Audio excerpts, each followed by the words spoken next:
Dis-moi, Ariel, n'est-ce pas moi qui, pour te libérer, suis paillé l'arbre tu es enfermé? L'arbre! L'arbre! L'arbre! L'arbre! Ne m'en parlez pas! Je ne veux plus y retourner! Je m'ennuie à mourir!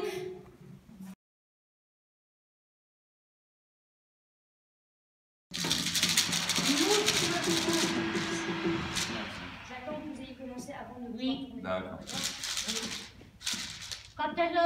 Quand elle tient le masque, hein, vous commencez les mouches et fourmis à nouveau.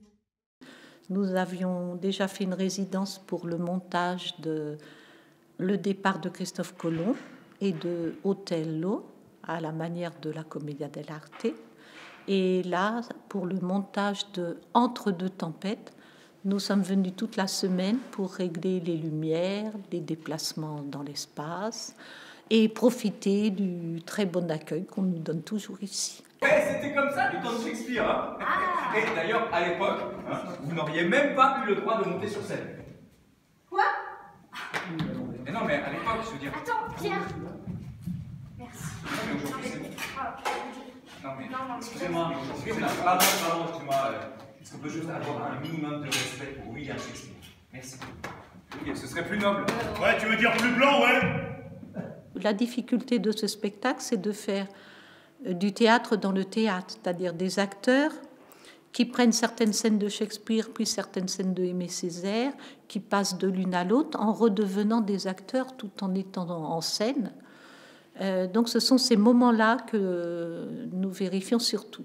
Je ne vois pas pourquoi je ferais le travail d'un autre. J'en ai marre. Ouais, et puis d'abord, pourquoi je fais toujours des rôles d'esclaves?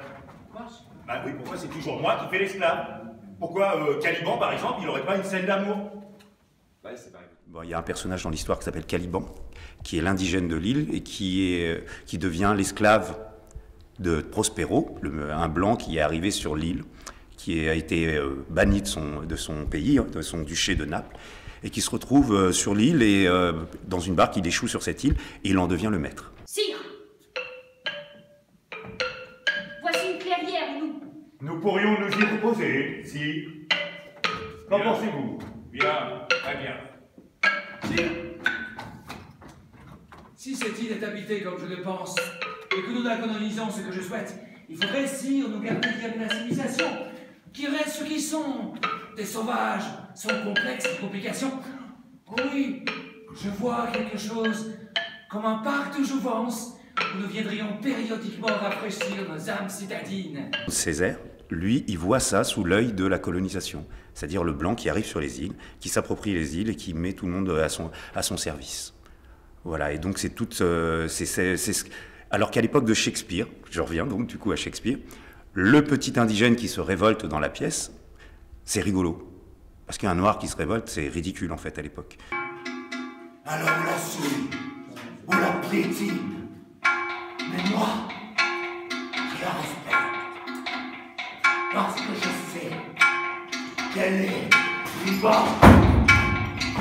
Tout comme je sais que les morts ne sont pas morts. Écoute plus souvent les choses que les êtres. La voix du plus entend. Entends la voix de l'autre. Les morts